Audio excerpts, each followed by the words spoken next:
Boa noite, irmãos. Graça e paz mais uma vez. Estamos aqui mais uma vez hoje para estudar a Confissão de Fé. Hoje nós estamos no capítulo 11.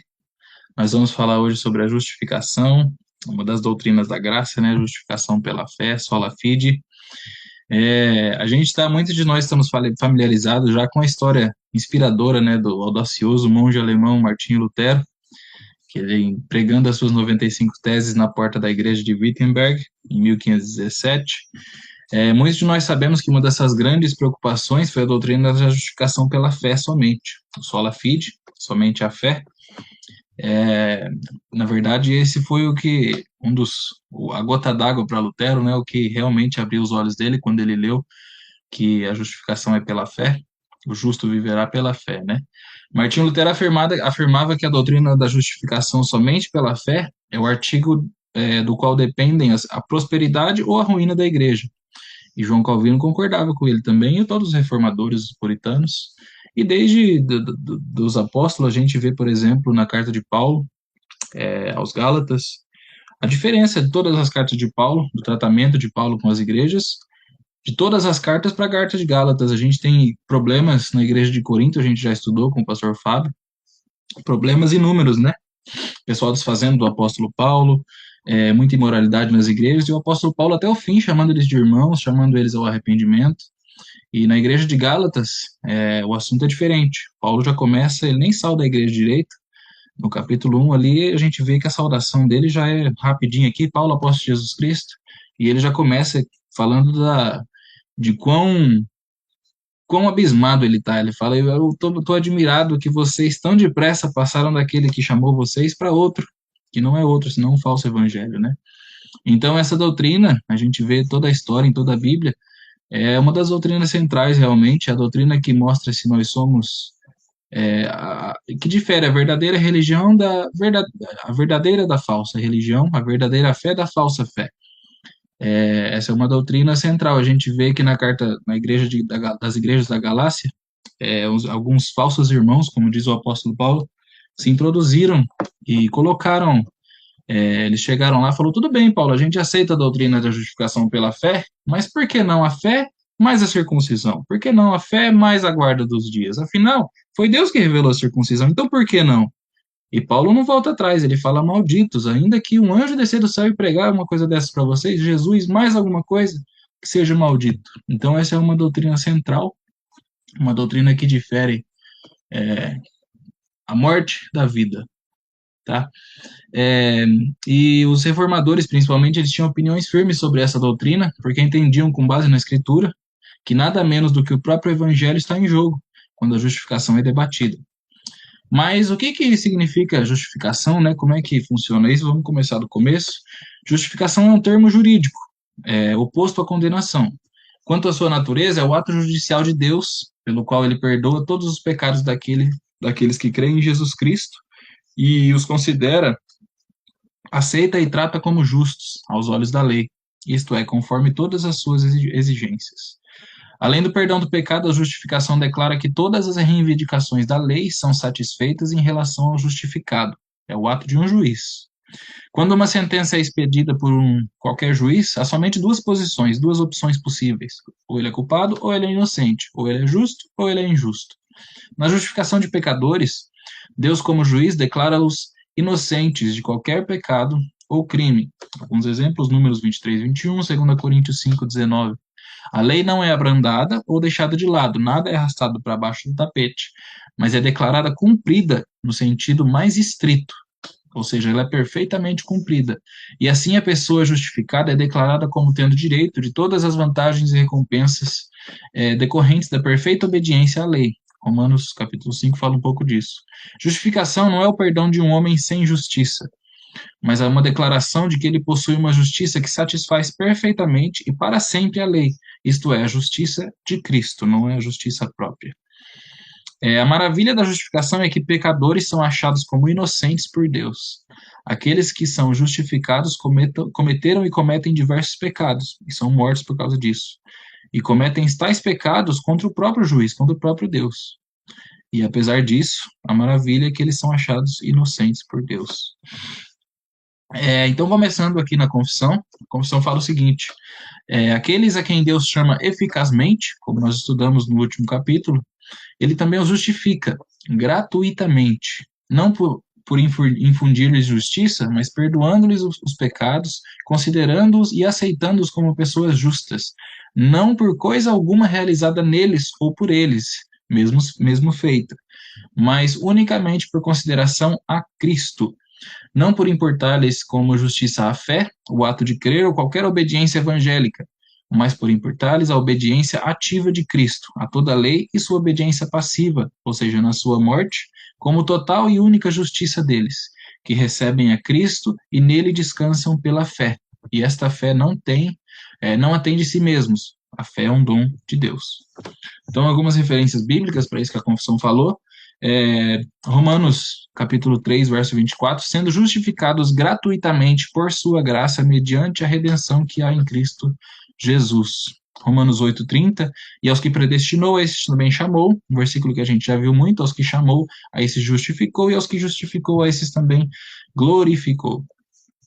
Romanos 4, dos versos 5 a 8, mas ao que não trabalha, porém crê naquele que justifica o ímpio, a sua fé lhe é atribuída como justiça, e é assim também que Davi declara ser bem-aventurado o homem a quem Deus atribui justiça, independentemente de obras. Bem-aventurados aqueles cujas iniquidades são perdoadas e cujos pecados são cobertos. Bem-aventurado o homem a quem o Senhor jamais imputará pecado. Efésios 1:7, no qual temos redenção, pelo sangue, a remissão dos pecados, segundo a riqueza da sua graça. 1 Coríntios 1, 30, 31, mas vós sois dele, em Cristo Jesus, o qual se nos tornou da parte de Deus sabedoria, e justiça, e santificação, e redenção, para que, como está escrito, aquele que se gloria, glorie-se no Senhor. Romanos 5, 17 a 19, se pela ofensa de um, por meio de um só, reinou a morte, muito mais os que obedecem à abundância da graça e o dom da justiça, reinarão em vida por meio de um só, a saber, Jesus Cristo, pois assim como por uma só ofensa veio o juízo sobre todos os homens, para a condenação, assim também por um só ato de justiça, veio a graça sobre todos os homens para a justificação que dá vida. Porque como pela desobediência de um só homem muitos se tornaram pecadores, assim também por meio da obediência de um só, muitos se tornarão justos. Filipenses 3, 8, 9. Sim, deveras considero tudo como perda, por causa da sublimidade do conhecimento de Cristo Jesus, meu Senhor, por amor do qual perdi todas as coisas e considero-as como refúgio, para que possa ganhar a Cristo e ser achado nele, não tendo justiça própria, que procede da lei, senão a que é mediante a fé em Jesus Cristo, a justiça que procede de Deus, baseado na fé. Isso que é engraçado, uma coisa que a gente conversou no último estudo, que aqui é Paulo que está falando, e Paulo, se tem uma pessoa que tinha o currículo, é Paulo, né? Criado aos pés de Gamaliel, ele era um judeu dos judeus, fariseu dos fariseus, né? Então ele reputa tudo isso como perda, e ele quer ser achado somente em Jesus. Não tem nada dele que ele possa apresentar. Embora ele seja o fariseu de fariseus, ele reputa tudo isso como perda. Isso é maravilhoso. Efésios 2, de 8 a 10, porque pela graça sois salvos, mediante a fé, isso não vem de vós, é um dom de Deus, não de obras para que ninguém se glorie, pois somos feitura dele, criados em Cristo Jesus para as boas obras, as quais Deus de antemão preparou para que andássemos nelas. João, primeiro capítulo, no verso 12, mas a todos os quantos o receberam, deu-lhes o poder para serem feitos filhos de Deus, a saber, aos que creem no seu nome. Romanos 5,17, como a gente já viu, se pela ofensa de um só, por meio de um só, reinou a morte, muito mais os que receberam a abundância da graça e o dom da justiça reinarão em vida por meio de um só, a saber, Jesus Cristo. Então, irmãos, como a gente já viu, a Escritura, na verdade, tem milhares de outros versículos que a gente pode colocar aqui. Esse é um assunto muito, muito vasto mesmo na Escritura. Desde Gênesis a gente já viu algum pouquinho, quando Deus fala que ele mandaria um que esmagaria a cabeça da serpente, ali já mostra que não é a gente que vai fazer. Ele não falou, Adão, você vai fazer isso, você vai fazer aquilo. Não, eu vou fazer, Adão. Eu vou mandar um e eu vou esmagar a cabeça da serpente. Não vai ser você. Você não tem poder para fazer nada. Enfim, só para a gente entender mais um pouco, algumas implicações, se aprofundar um pouquinho mais, entender melhor essa doutrina. A doutrina da justificação diz respeito à situação mais grave de seres humanos caídos. Sua exposição à justiça de Deus. Deus é justo, mas nós não somos. Como Davi orou: se observares, Senhor, iniquidades, quem subsistirá? No Salmo 130. Então, se Deus observar, se Deus levar, é, for ter em consideração todos os nossos pecados, como a gente já viu, se a gente for pedir para Deus o que a gente merece, no mesmo tempo ele abre se ele for literal, ele abre um abismo, a gente cai para dentro, porque é isso que a gente merece. Nós merecemos o inferno, somos pecadores. É óbvio que esta é uma pergunta retórica. Ninguém pode resistir ao escrutínio divino. Se Deus tomasse a sua régua de justiça e a usasse para avaliar a nossa vida, pereceríamos, porque não somos justos. A maioria de nós pensamos que se nos empenharmos para ser pessoas boas, isso será suficiente quando compadecermos diante do julgamento de Deus. O grande mito da cultura popular que entrou na igreja, infelizmente, é que pessoas podem ganhar por mérito o favor de Deus, embora a Escritura afirme claramente que por obras da lei ninguém será justificado, como diz Gálatas no capítulo 2:16. Mais uma vez, Gálatas, Paulo está combatendo aqueles falsos irmãos que se introduziram nas igrejas da Galácia para colocar coisas que até são bíblicas, como a circuncisão. Você pode argumentar, não, veio antes da lei, Paulo, como assim, não pode? Você está sendo muito, muito bravão, Paulo. Por que você está bravo assim? E Paulo não volta atrás. É, essa é uma carta maravilhosa do apóstolo Paulo, carta de Gálatas. Então, nós somos devedores que não podem pagar a dívida. A palavra nos diz, pelo irmão de Jesus, que em Tiago, né, no capítulo 2:10, qualquer que guardar toda a lei e tropeçar em um só ponto, tornou-se culpado de todos. Então, a gente já ouviu falar na história de alguém que cumpriu toda a lei, com exceção do Senhor Jesus? Não, então se a pessoa cumpriu 99% da lei, mas tropeçou em um só ponto, deixou um só ponto a desejar, ela se tornou culpada de todas, porque aquele que disse não cometerás adultério, também disse não matarás. Se tu, pois, não cometes adultério, mas matares, estás feitos transgressor da lei. Também no capítulo 4, verso 17 de Tiago, aquele, pois, que sabe fazer o bem e não o faz, comete pecado.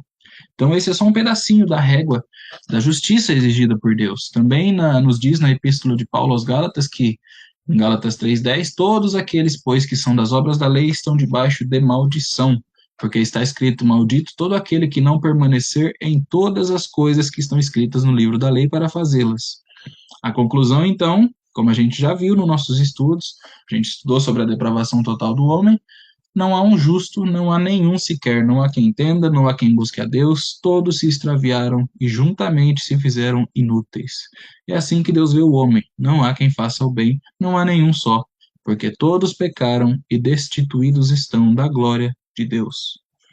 Com base nesse panorama, né, da depravação total e da grandeza da santidade de Deus, então a gente para pensar que a gente sabe que um dia nós vamos estar no tribunal de Cristo, que é 3 vezes santo, é o único e soberano Deus, que, como diz Abacuque, os olhos dele são tão puros que não suportam ver o mal, não pode tolerar a maldade. 2 Coríntios 5:10 fala do tribunal de Cristo, pois todos nós devemos comparecer perante o tribunal de Cristo, para que cada um receba de acordo com as obras praticadas por meio do corpo, quer sejam boas, quer sejam más.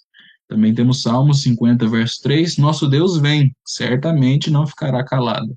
À sua frente vai um fogo devorador, e ao seu redor uma violenta tempestade. Então, com base nisso, né, a gente pergunta, o que a gente, então, pecadores miseráveis, poderão apresentar diante desse juiz, que é santíssimo, que sonda o mais íntimo dos nossos corações, as nossas melhores obras? Nós vamos apresentar, então, as nossas melhores obras? Essas melhores obras que a gente pode achar que são as melhores, que são boas, tudo que a gente pode fazer, Isaías 64, no verso 6, ele diz: todos nós somos como o imundo, e todas as nossas justiças, ou seja, as nossas melhores obras, são como trapo de imundícia, e todos nós murchamos como a folha, e as nossas iniquidades, como um vento, nos arrebatam. Então, esse é o nível de santidade exigida por Deus, ou seja, é o nível Jesus Cristo. Então, nele e somente nele, Deus se compraz. Nele e somente nele, a lei pode ser e foi plenamente satisfeita. As únicas boas obras que serão aceitas no tribunal de Cristo são as obras do próprio Cristo, pois somente elas são perfeitas. É por essa razão que o Evangelho é chamado de boas novas, como Paulo escreve sobre o Evangelho. Não me envergonho do Evangelho, pois é o poder de Deus para a salvação de todo aquele que crê, primeiro do judeu e também do grego, visto que a justiça de Deus se revela no Evangelho. De fé em fé, como está escrito, o justo viverá pela fé. Romanos 1, 16 e 17. Em última análise, a justificação é um pronunciamento legal feito por Deus. Em outras palavras, a justificação só pode ocorrer quando Deus, que é ele mesmo justo, se torna o justificador, por decretar que alguém é justo aos olhos dele. Então, Romanos 3:20, por isso nenhuma carne será justificada diante de Deus pelas obras da lei, porque pela lei vem o conhecimento do pecado. A única expressão, então, para pecadores, a única esperança para pecadores miseráveis é depositar toda a sua confiança nesse Santíssimo Senhor Jesus, pois ele cumpriu toda a lei e pagou por todos os pecados, para que possamos ter vida e para que possamos permanecer diante desse tribunal e sermos considerados justos e não seremos fuzilados ou lançados no lago de fogo que nunca se apaga. Essa é a nossa única esperança. O melhor que podemos fazer com a nossa força é visto como um pano imundo por Deus. Porém, a obra feita e consumada por Cristo é perfeita. Como diz Hebreus 9, de 11 a 15, quando Cristo veio como sumo sacerdote dos benefícios agora presentes, ele adentrou o maior e mais perfeito tabernáculo, não feito por homem, isto é, não pertence a esta criação, não por meio de sangue de bodes ou novilhos, mas pelo seu próprio sangue. Ele entrou no lugar santíssimo de uma vez por todas e obteve eterna redenção. Ora, se o sangue de bodes e touros e as cinzas de uma novilha espalhadas sobre os que estão cerimonialmente impuros os santificam, de forma que se tornam exteriormente puros, quanto mais o sangue de Cristo, que pelo Espírito Eterno se ofereceu de forma imaculada a Deus, purificará toda a nossa consciência de atos que levam à morte, para que sirvamos ao Deus vivo. Por essa razão, Cristo é o mediador de uma nova aliança, para que os que são chamados receberam a promessa da herança eterna, visto que ele morreu como resgate pelas transgressões cometidas sobre a primeira aliança. Nós somos, então, justificados gratuitamente pela sua graça, através da redenção que há em Cristo Jesus, ao qual Deus apresentou como uma propiciação em seu sangue pela fé, para demonstrar a sua justiça, como diz Romanos 3:25. É interessante, irmãos, lembrando aqui que se fosse 3 anos atrás, antes de eu crer no Evangelho, eu li isso aqui e parecia que eu estava lendo uma língua desconhecida, que eu não entendia nada, e é incrível como a gente lê, entendendo realmente esse panorama da justificação, da depravação total, como faz sentido, né? Como as coisas ficam claras, realmente os olhos se abrem. Isto é, o fundamento da solução para o nosso problema é a satisfação de Cristo na penalidade devida dos nossos pecados sobre a cruz. O fato dele ter suportado a ira de Deus em nosso favor. Esse é o motivo pelo qual é tão importante ver que a justificação não é baseada em algo dentro de nós, não nas nossas obras, não na nossa bondade, não na nossa fé, até porque nós não temos isso. Tudo isso é dom de Deus. Ela é baseada sobre a pessoa e a obra de Cristo. Pela fé, tiramos os olhos de nós mesmos e olhando para ele, como diz o Salmo 34:5, olharam para ele e foram iluminados, e os seus rostos não ficaram confundidos. Então, somente olhando para ele, nós não ficamos confundidos, nós confiamos no que ele fez. Este é o motivo pelo qual Deus escolhe a fé como um instrumento de justificação, pois a fé salvadora é inerentemente autorrenunciadora. Então, somente desse jeito, toda a glória vai para Deus. Então, aí nós temos mais uma doutrina. A gente percebe que toda essa é uma corrente mesmo das doutrinas da graça, uma coisa vai levando a outra. Tudo isso leva ao somente Cristo, somente a Deus glória. Dessa forma, Deus está mostrando ser justo na salvação. Como então? Pois, embora o Deus mostre misericórdia aos não merecedores, conceda o seu favor para o ímpio. Ele o faz sobre a base de uma justiça perfeita. Como a gente já viu, Deus não varre as coisas pelo tapete, ele puniu, ele satisfez a lei, os benefícios da quais recebemos pela fé. Seu Filho pagou por cada partícula de nosso pecado em nosso lugar. Jesus obteve nossa salvação pela sua obra, para que Deus seja tanto misericordioso como justo. Ele é tanto justo como justificador daqueles que têm fé em Jesus Cristo. Romanos 3:26 fala um pouco sobre isso. Continuando na confissão, a confissão continua assim, a fé Assim, recebendo e apoiando-se em Cristo e sua justiça, é o único instrumento de justificação. Então não tem outro. Porém, ela não está sozinha na pessoa justificada. Ela sempre está acompanhada de todas as outras graças salvadoras. E não é uma fé morta, pois atua pelo amor. Então, Romanos 3:28, concluímos, pois, que o homem é justificado pela fé, independentemente das obras da lei. Gálatas 5:6, porque em Cristo Jesus nem a circuncisão nem a incircuncisão tem valor algum, mas a fé atua pelo amor. Tiago 2:17, 22 e 26. Assim também a fé, se não tiver obras por si só, está morta. Vês como a fé opera? Operava juntamente com as suas obras? Com efeito, foi pela fé, foi pelas obras que a fé se consumou. E Tiago dá alguns exemplos, né? Porque assim como o corpo sem espírito é morto, assim também a fé sem obras é morta. Então vamos ver mais um pouco para a gente entender melhor a diferença da fé morta e a fé verdadeira, né? Com base nisso que nós lemos. Continuando em Tiago, ele diz: Meus irmãos, qual é o proveito se alguém disser que tem fé, mas não tiver obras? Pode acaso semelhante fé salvá-lo? Tiago 2,14. Então existe a salvação, a justificação é pela fé. Mas fé no quê? Existe uma fé falsa, que afirma crer em Cristo, mas é apenas uma apólice de seguro contra o fogo. A fé falsa crê apenas para escapar do inferno. Ela não tem nenhum desejo verdadeiro por Cristo. De fato, preferiria que ele não viesse, para que pudesse ter o máximo possível de prazeres desse mundo. Então é melhor que Jesus Cristo nem venha, porque eu quero aproveitar aqui mais um pouco, né? Quanto mais ele demorar, melhor. Isso mostra que o coração não está com Cristo, mas com o mundo. O coração está no mundo. Por mais que concordamos em dizer que o ato justificador vem do fato de Deus lançar o crédito da justiça em favor de todos aqueles a quem ele regenera por sua graça, e também que a Bíblia por toda parte revela que não somos justificados pelas obras, contudo, não podemos parar por aqui, não termina aqui. A gente já leu algumas passagens que falam: assim também a fé, se não tiver obras, é morta. Tiago 2,17. Enquanto a fé sozinha, a fé está sozinha, ela é o único instrumento de justificação, mas nunca está sozinha na pessoa justificada. Ela é sempre acompanhada de todas as demais graças cristãs. Como a gente leu, né? Aqueles que ele chamou, ele justificou, os que justificou, ele glorificou e assim por diante, santificou.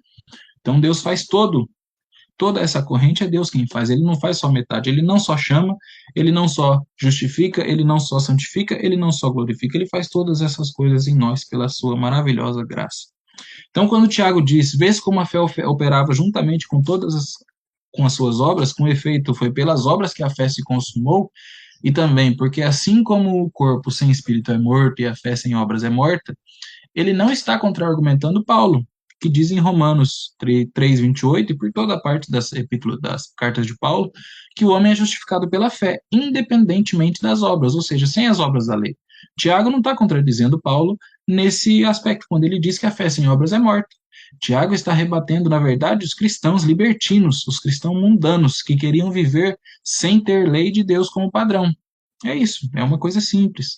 A fé sozinha justifica, mas uma fé que é sozinha, infrutífera de obras, não justifica ninguém.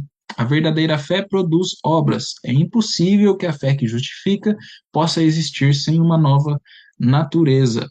Daí podemos afirmar que ninguém é justificado por obras, mas ninguém será salvo sem elas. Então, não por obras, mas não também sem elas.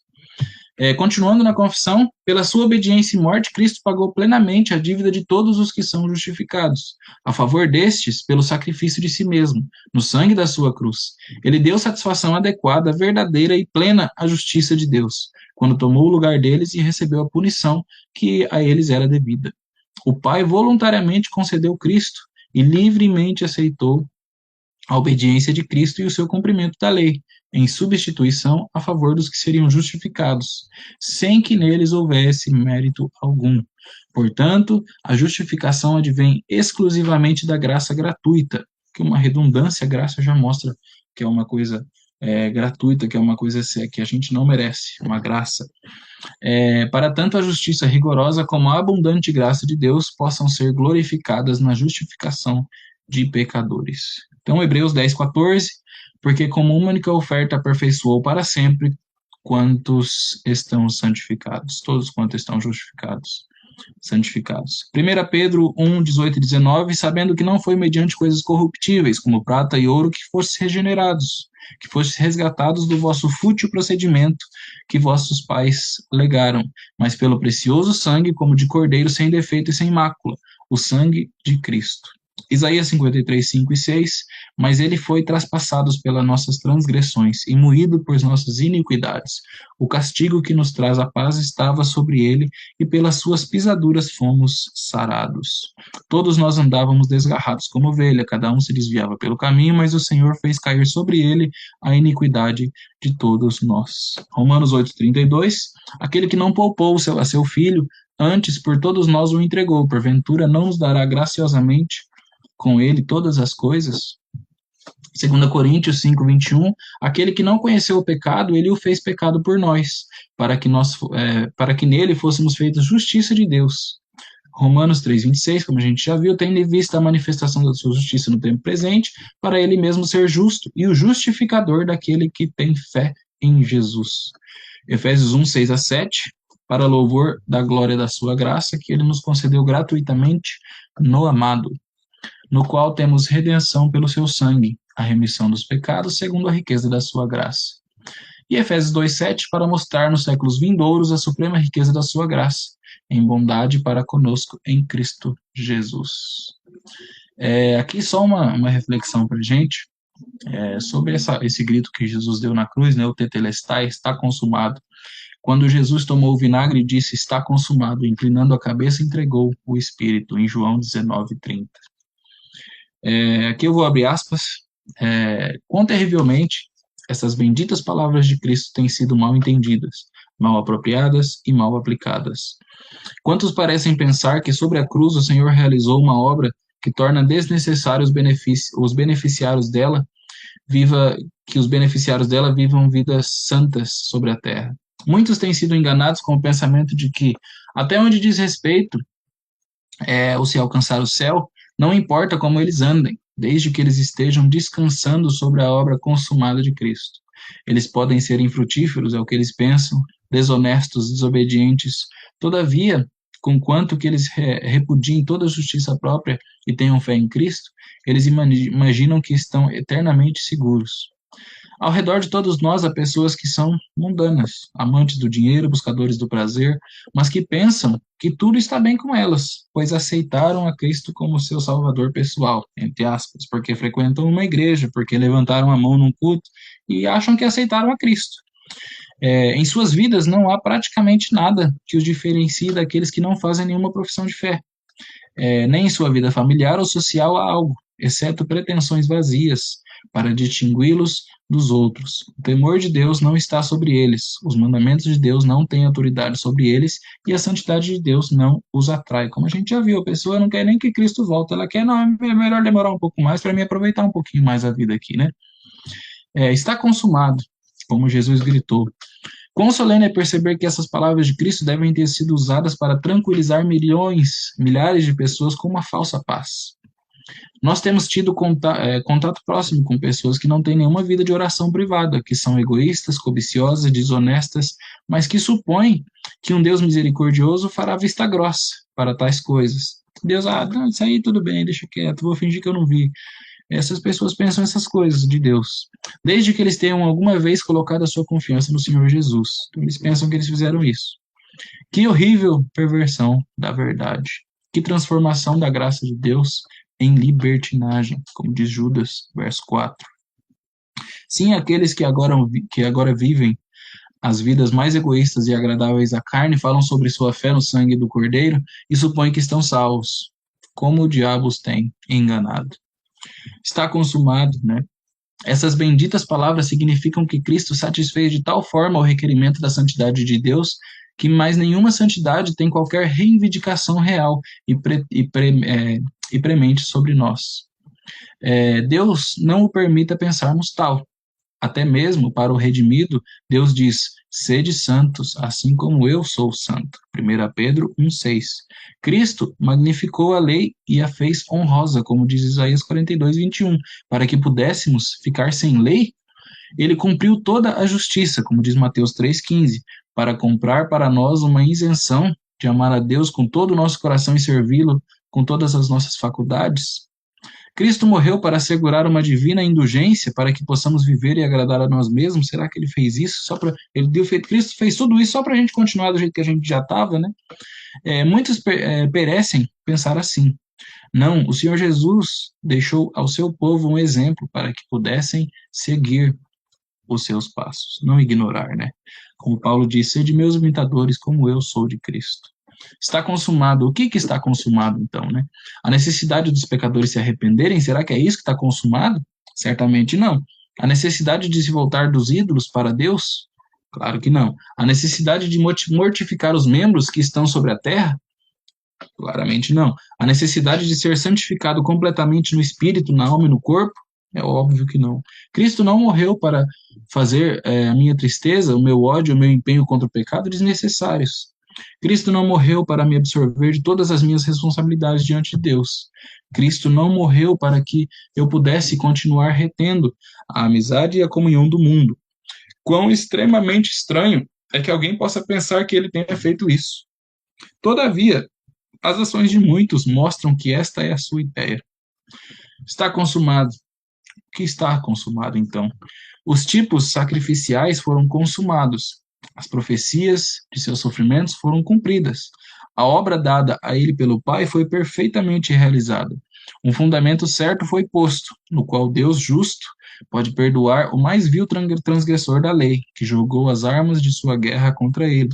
Cristo já realizou tudo o que era necessário para que o Espírito Santo viesse e operasse nos corações do seu povo, convencendo-lhes em sua rebelião, destruindo sua inimizade contra Deus e produzindo neles um coração amoroso e obediente. Então, fecha aspas. Essa é uma citação do irmão Arthur Pink, uma citação que eu achei muito bem-vinda nesse estudo.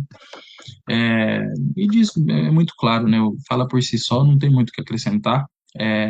É só uma coisa do Efésios 2, fala que nós somos salvos pela graça, mediante a fé, é muito conhecido. E, na verdade, todas as vezes que a Bíblia fala sobre justificação, ela fala.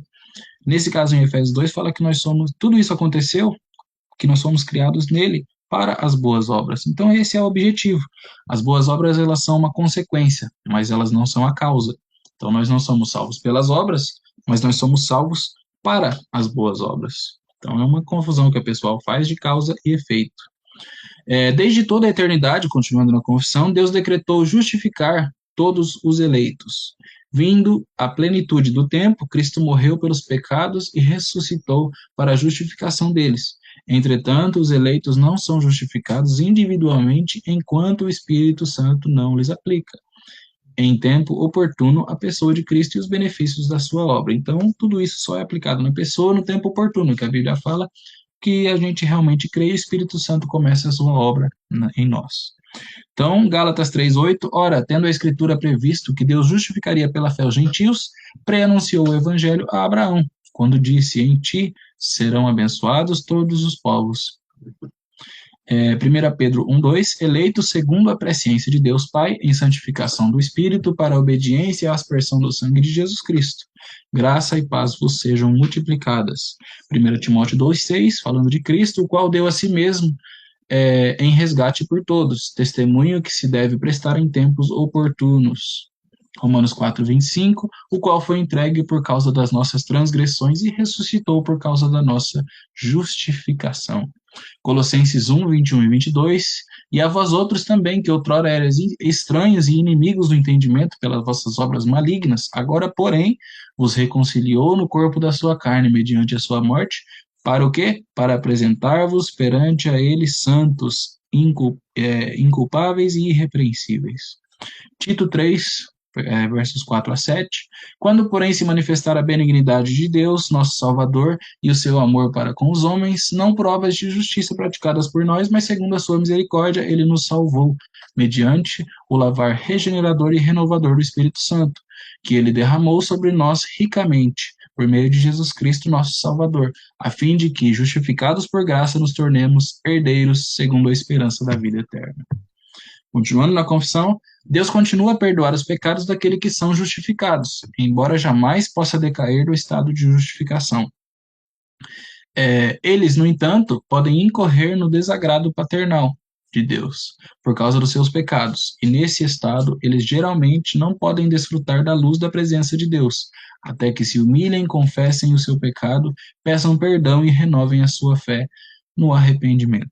Então, Mateus 6,12, perdoa-nos as nossas dívidas, assim como nós perdoamos aos nossos devedores, como a oração do Pai Nosso. 1 João 1,7,9, se porém andarmos na luz, como ele está na luz, mantemos comunhão uns com os outros. E o sangue de Jesus, seu Filho amado, nos purifica de todo o pecado. João 10,28, eu lhes dou a vida eterna, jamais perecerão, eternamente, e ninguém as arrebatará da minha mão. Salmos 89, 31 e 33, se violarem os meus preceitos e não guardarem os meus mandamentos, então punirei com vara as suas transgressões e com açoites a sua iniquidade. Mas jamais retirarei dele a minha bondade, nem desmentirei a minha fidelidade.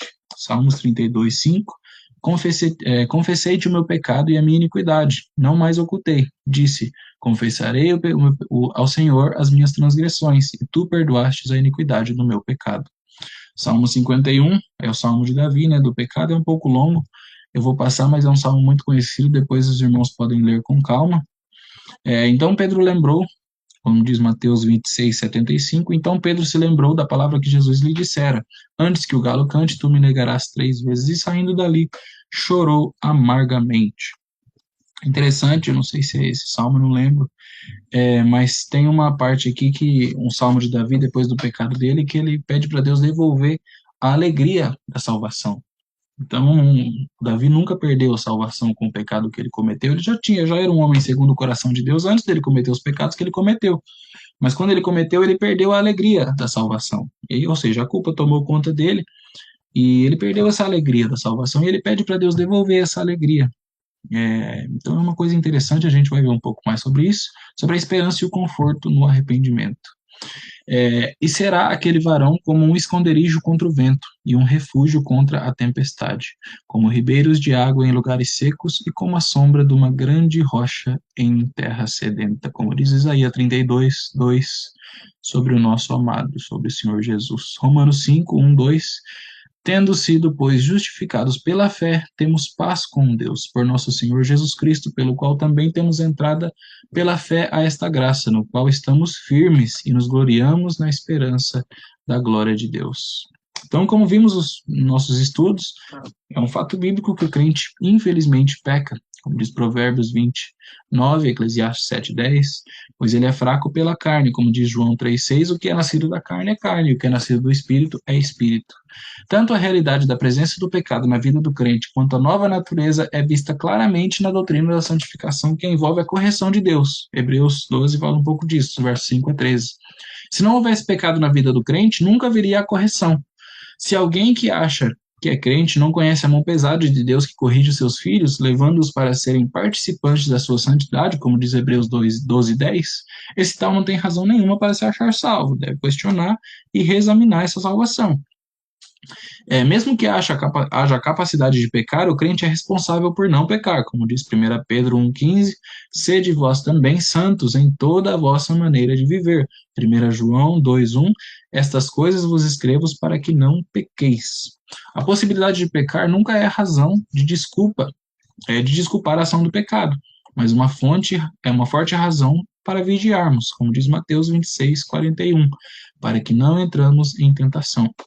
É verdade que quem está salvo e que tem essa nova natureza feita por Deus em Cristo tem uma luta contra o pecado, como diz Gálatas 5:17, e estes opõem-se uns aos outros, ou seja, falando das duas naturezas, Romanos 7:23, que batalha contra a lei do meu entendimento. Antes de ser cristão, o salvo não tinha forças nenhuma para dominar o pecado, como diz Romanos 8:8, em Cristo, porém, o cristão, por Cristo, tem o que é necessário para dominar o pecado. A solução para o pecado na vida do crente é o arrependimento e a confissão. A justificação é feita uma vez e de tudo. Atos 13:39. Mas a purificação é contínua. Então, a justificação é só uma vez, mas a purificação vai até o fim da nossa vida. A justificação é feita pela graça de Deus, pela redenção que é em Cristo Jesus e pela qual temos paz com Deus. Mas a purificação, que faz parte da santificação, é feita pelo crente no poder do Espírito Santo. Levíticos 26, 40 e 42, então confessarão a sua iniquidade. Então nós temos, a Bíblia nos chama para confessarmos, para se humilharmos, orarmos e buscar a face de Deus e se converter dos maus caminhos.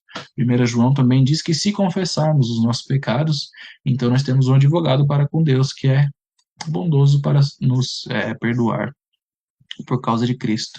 Existe então uma lavagem constante, que é a parte da obra da santificação na vida do crente. Essa lavagem é pela palavra de Deus. Efésios 5:26, e nas horas de correção, quando a comunhão com Deus é quebrada, o crente clama por tal lavagem, como diz o Salmo 51:2. A solução para o pecado na vida do crente é Cristo. 1 João 2:1 e 2, aquele que é a salvação do pecador e a solução do crente que peca. A solução para o cristão não ter pecado reinando na sua vida é ser vigilante em oração, como diz 1 Pedro 4:7. É impossível ao cristão que tem uma vida de oração ativa viver em pecado. Portanto, vigiar em oração, lembrando-se das bênçãos que temos em Cristo. O Filho verdadeiro purifica-se a si mesmo para ser como Cristo, como diz 1 João 3:3. Portanto, lembremos-nos constantemente das bênçãos que se tem em Cristo. Uma obediência ativa da palavra de Deus faz com que o cristão seja prevenido de praticar o que não deve. Lucas 19:13 e Efésios 2:10. Portanto, sejamos intensamente ativos na obra de Deus. 1 João 2:1, meus filhinhos, essas coisas vos escrevo para que não pequeis. E se alguém pecar, temos então um advogado com o Pai, Jesus Cristo, o justo. O último aqui, o último tópico desse capítulo, a justificação dos crentes no Antigo Testamento, em todos estes aspectos, foi igual à justificação dos crentes no Novo Testamento. Então, para a gente finalizar, tudo isso que nós falamos sempre foi assim e sempre vai ser assim. É o jeito que Deus escolheu para salvar os seus eleitos. Então, vamos ver mais um pouco sobre isso, algumas bases bíblicas que a confissão dá. Gálatas 3:9, de modo que os da fé são abençoados com o crente Abraão. Romanos 4:22 e 24. Pelo que isso foi também imputado para a justiça, e não somente por causa dele, está escrito que ele foi levado em conta, mas também por nossa causa, posto que a nós igualmente se nos será imputado, a saber, a nós que cremos naquele que ressuscitou dentre os mortos, a Jesus, o nosso Senhor. Então, sempre foi e sempre será pela fé somente. Romanos 4:1-3. Que diremos, pois, ter alcançado Abraão, nosso pai, segundo a carne?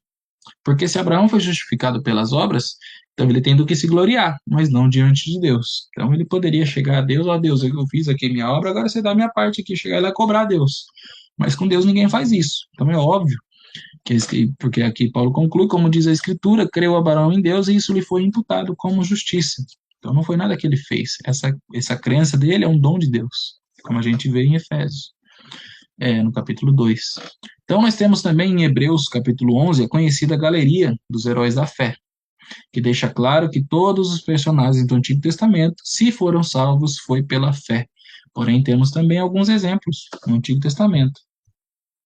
Gênesis 49:18 diz, a tua salvação espero, ó Senhor. Salmo 13:5, no tocante a mim, confio na tua graça, regozije-se o meu coração na tua salvação. Imagina os bereanos vendo Paulo pregando e fala, realmente, Paulo, está lá em Salmos capítulo 13, a salvação é pela graça, mediante a fé. Davi confiava na lei? Não, ele confiava na graça. E mesmo confiando na graça de Deus, ele era obediente à lei também. De Salmos 48, Salmo 119, 152. O Senhor é a minha rocha e a minha cidadela, o meu libertador.